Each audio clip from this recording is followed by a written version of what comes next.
What's going on, everybody? Welcome back to another video on Car Talks 100. Today we have the Honda PIiot LX trim level, which by the way is one of the rarest finds on Dealer a lot.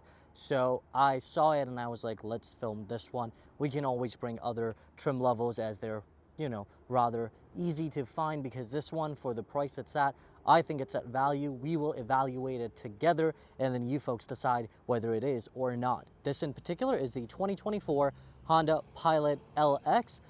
Four-wheel drive is part of this package, or the only add-on on this particular car.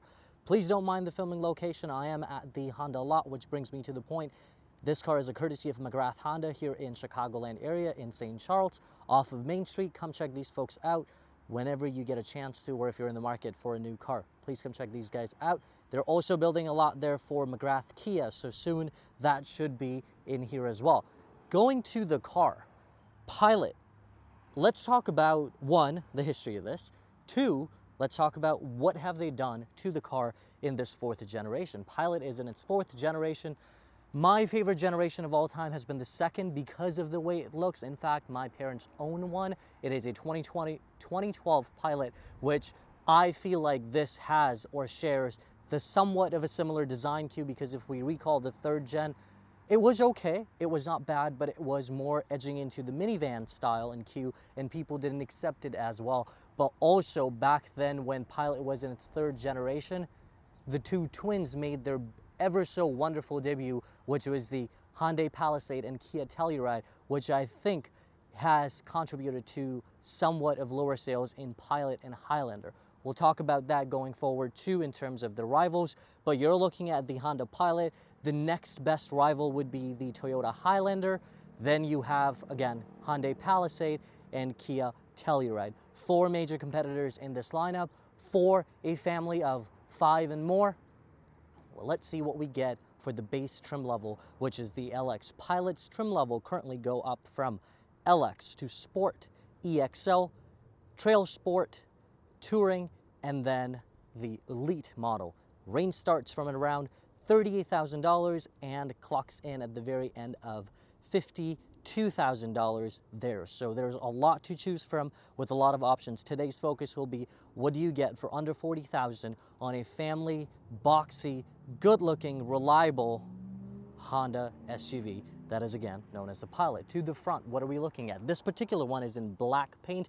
On the LX trim, you only get 3 paint choices: the crystal black, the modern steel, which is the darker gun metallic gray, and then you can pay $455 extra for the pearl white color. No other color choices on the LX trim level. You got to go up to the Sport to get more colors. This one doesn't look bad, especially when I tell you what is black from factory, so it kind of looks as one color there. Front just looks like a beefed up bigger brother of the CR-V, especially if we look at where the lights are, the DRLs. Then you have the chrome strip running, full LED headlights, no fog lights on the LX. However, you do get fog lights as you go up the lineup in the trim levels. Up here, typical with your Honda sensing in that Honda emblem there.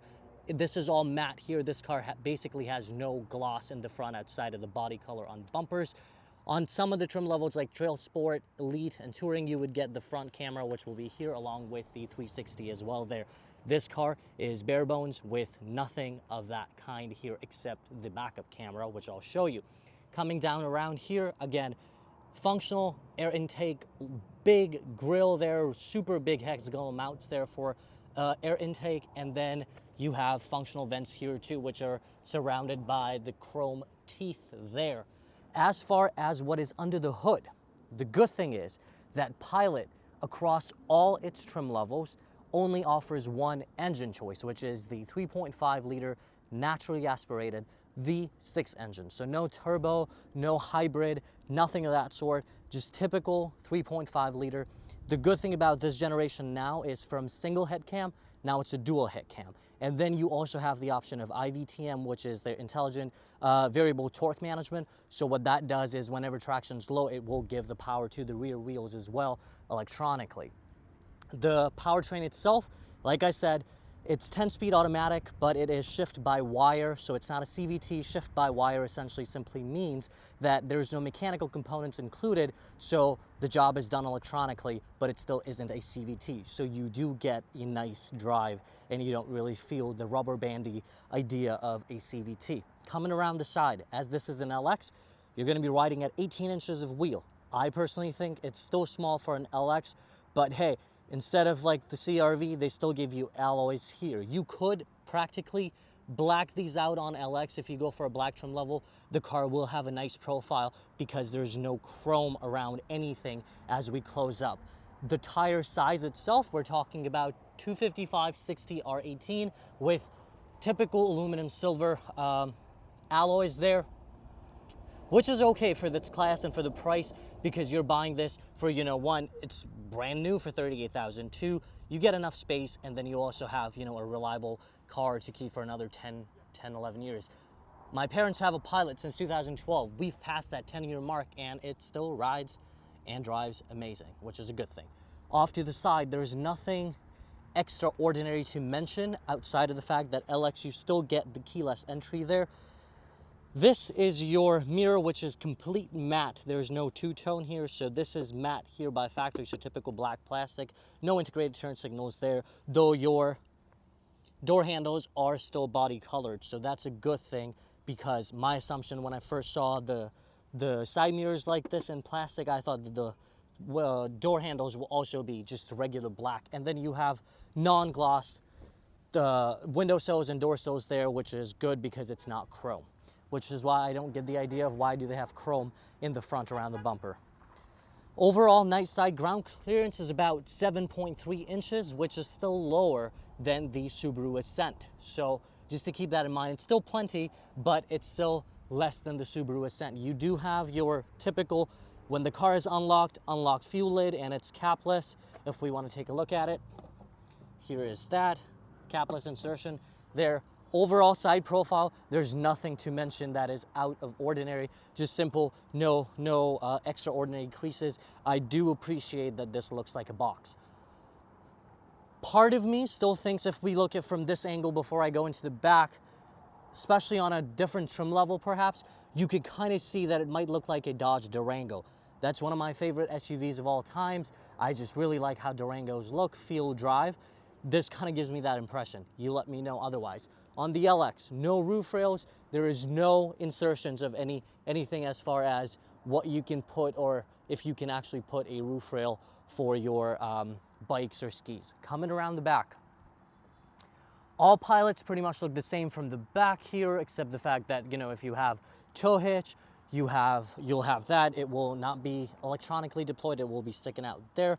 Overall, the back is, I like the designing of it. I do like how PIiot is bolded there, but is also black, so you don't see PIiot name flashing out like it does on a Nissan Pathfinder, simply because these cars are not the ones that you will want to flash when you're driving.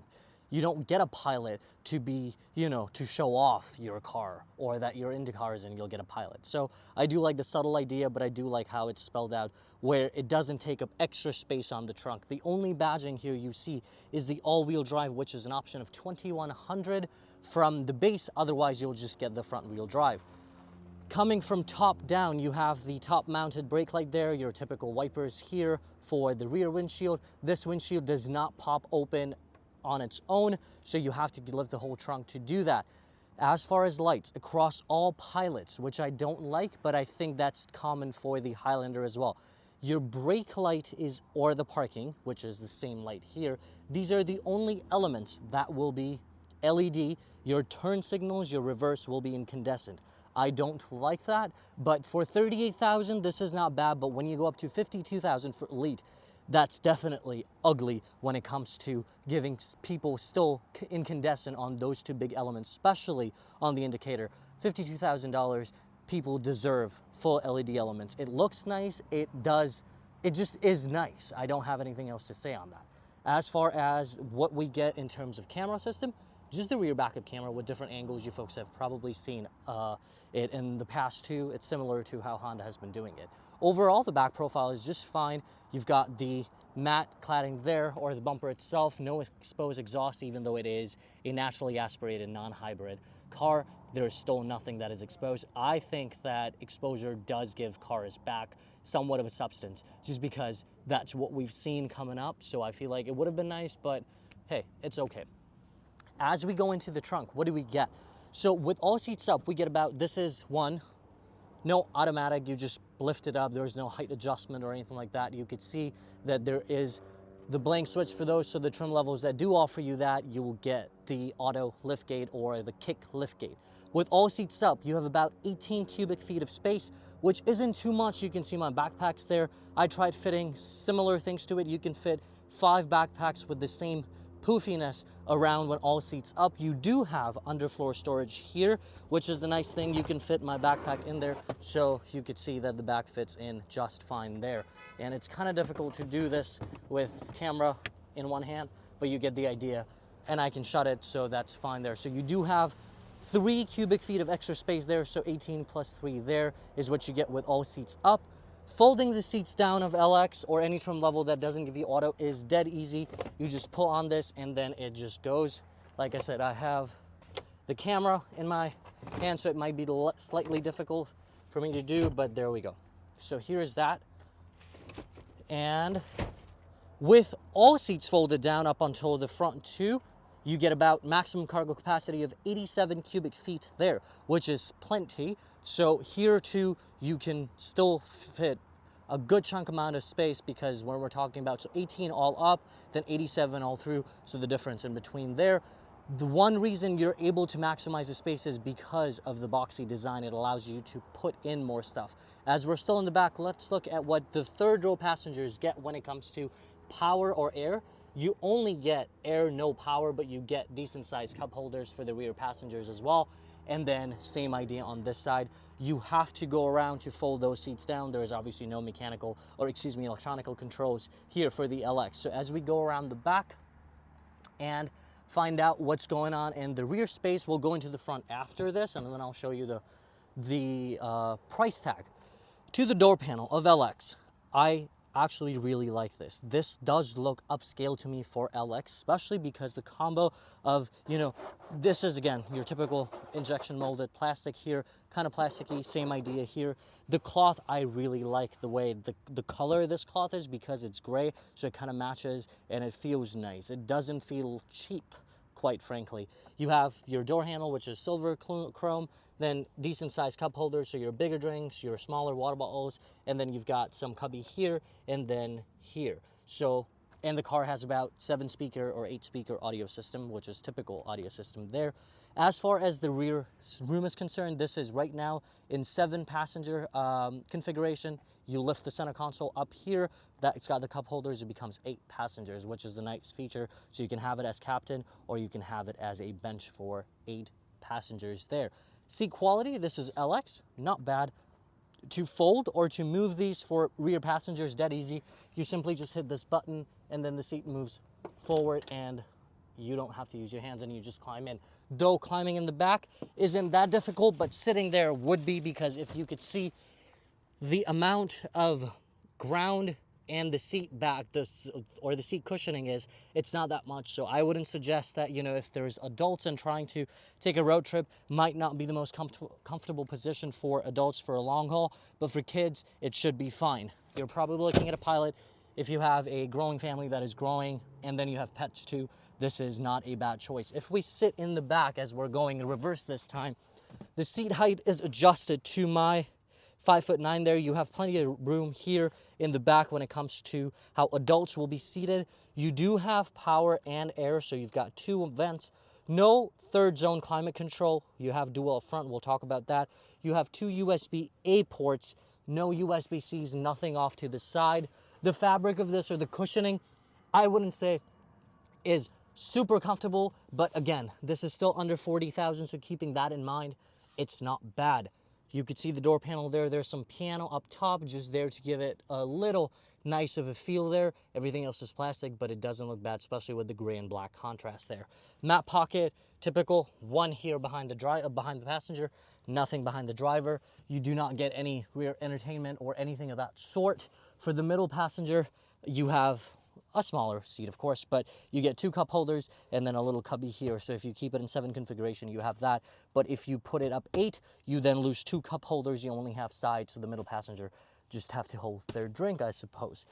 Coming from the back as we exit, the only thing I want to mention is the ISOFIX. So you will have car seats, and you can easily fit the car seats in because they're dead easy to find and dead easy to plug the car seats in. And the door opening is good enough, so if you put a rear-facing child seat, you'd be able to simply put it in and then flip it around, if you will, without having to move your seat if you're not taller than, let's say, 6 foot. From the back, let's talk about the front. Like I said, the car has keyless entry, which is nice even at the LX.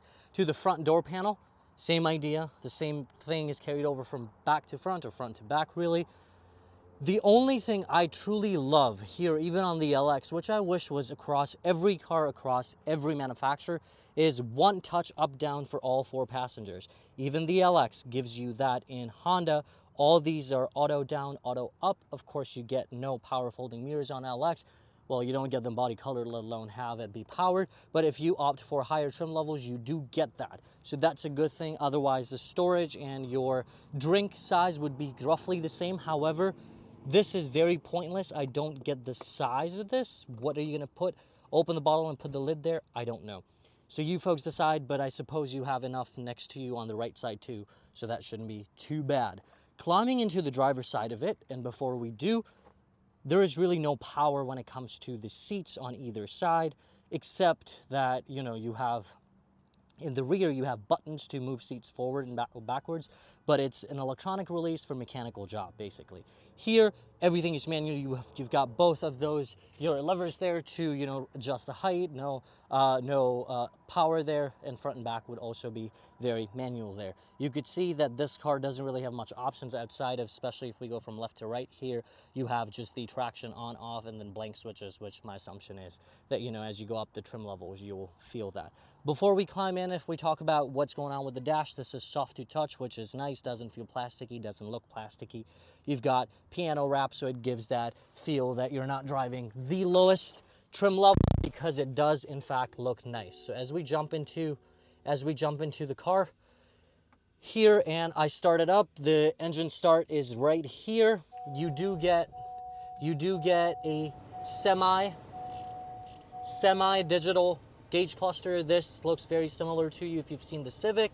This is basically identical. I don't know what has changed in comparison for me to say that it's exactly the same, but from what I've played around with, it's ditto to the current generation Civic, not the Accord, because Accord gets full digital.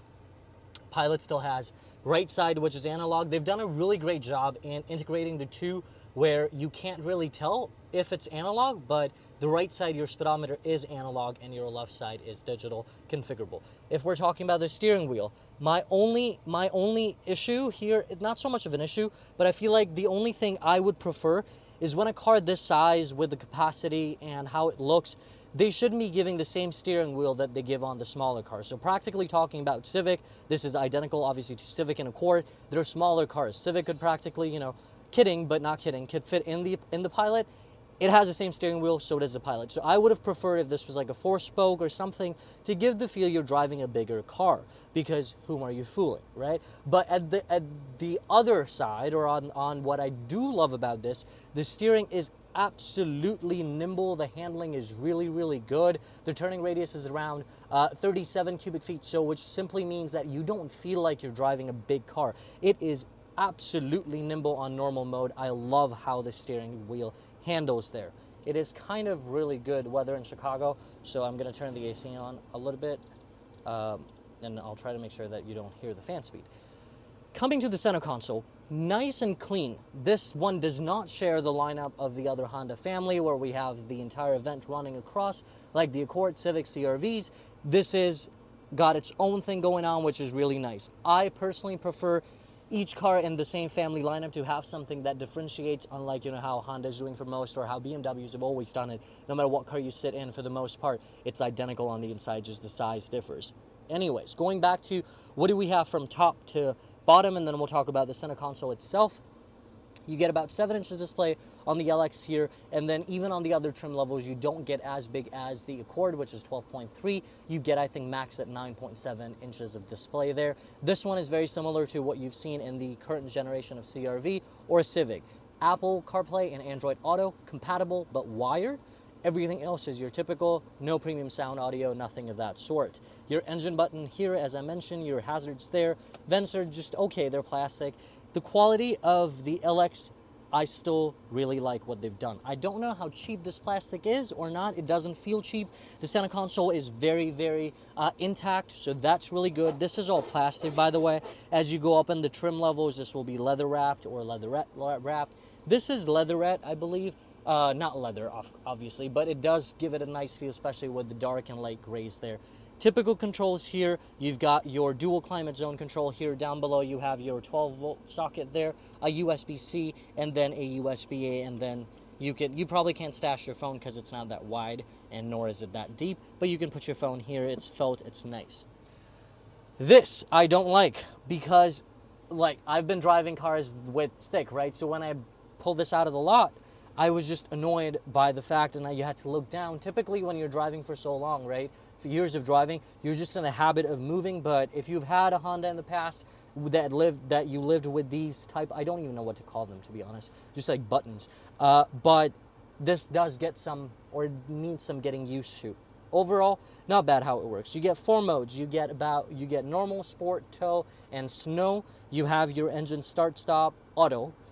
Here you have the hill descent, you have parking brake control, and then your brake hold. Cup holders, nice and wide. That is what you get here too, so this compensates for that little thing that is in the door sill there.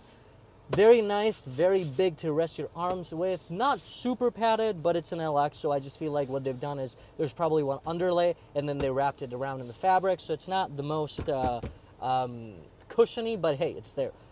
Nice and wide, pretty decent. You can put a pen here if you want, and then this is a decent amount of size. You can see that it's wide also. No other trays or any other configuration there. You have a nice storage size up here, which is also felt, so you could put things that they won't rattle. And then you have the glove compartment there. For the size, it's a normal size glove compartment there. Nothing to mention. Up here, you get your glasses holder. No privacy or no spying on kids from here in the back, so you got to use your voice to communicate with the kids when they're sitting in the back. Up here, you get LED map lights, no SOS, no Honda home link or anything of that sort. Your mirror is your manual dim. No sunroof, nothing of that sort, but overall, for $38,000, this is a very good buy in my opinion, but do let me know what you folks think as we jump around the back and talk about the final verdict of the car. What is it, and should we go ahead and shortlist this? First of all, let's talk about why are you looking at a PIiot. Like I said, you're looking at a PIiot simply because your family is growing, you want a bigger SUV that can accommodate 1, people, 2, luggage, and 3, if you have pets at the same time, they can also be part of it. Third reason, comparing PIiot and Highlander along with Hyundai Palisade and Kia Telluride, 2 reasons why people would still go for a PIiot or Highlander. 1, it's because they've always had one and they're upgrading, so they do not care about the flares and the frills that the Kia and Hyundai are offering. That is just my thought process, how I'm thinking, but do let me know that whether you'd go for, you know, other cars for $39,000 because they're maybe giving you more or less. And second reason is simply with these 2 brands, especially Toyota and Honda, there has been years where they brought out cars that weren't as appealing, but people still bought it because at the end of the day, they're the most reliable cars, if not, you know, compared to anything else. But now to make a comeback and to compete in just ever so booming market of, you know, either crossovers, big SUVs, small SUVs, they have to get up to speed with offering people with, you know, enough specs that they can justify spending the same amount of money, but not get as much as they would get in, let's say, the Korean rivals of Honda and Toyota, which again is Kia and Hyundai. There's of course other brands too. You can compare this with you know, there's a billion ones. You've got Ford there, you've got Chevy, you've got Dodge. So there's just a bunch of other brands, Mazda, but this one typically is, you know, one of the benchmarks really of all time when people go, I want an SUV, not a minivan. It's a Honda Pilot or a Toyota Highlander. We'll have to see what the Toyota comes up with when it comes to the redesign of Highlander. Right now, Highlander is very roundy and kind of, not, I wouldn't call it beefy, just round. This one, I personally do like how this looks with, you know, it being boxy, and overall, my pick, though I wouldn't necessarily go with an LX because I don't really like the trim level, because the base trim level on any car, because I think with $2,000 more or so, you can always afford something more in the lineup. But hey, this is still not a bad buy. If we're looking at what the price stickers in at, $38,400. This is the 2023 or 2024 Pilot all-wheel drive there, and then your stickering in at around $39,775 with destination, and then you add your taxes from wherever you live. I hope this video was helpful. Let me know what you think of the 2023-2024 Honda Pilot. Until next video, take care everybody. And one last thing, two actually. Thank you all that have subscribed, and those that have, you know, watched videos and get engaged. And my request to those, please, if you're watching this video, do subscribe. This will help me improve the credibility of the channel to different dealerships so that I can bring more content and different brands, different cars to you folks on a weekly basis, perhaps more than one car every week, just so that the channel is growing, people are becoming more engaged. And again, this is something where we can, you know, keep growing. So continue supporting me. I absolutely appreciate everyone's support. And once again, thank you very much. Take care, everybody.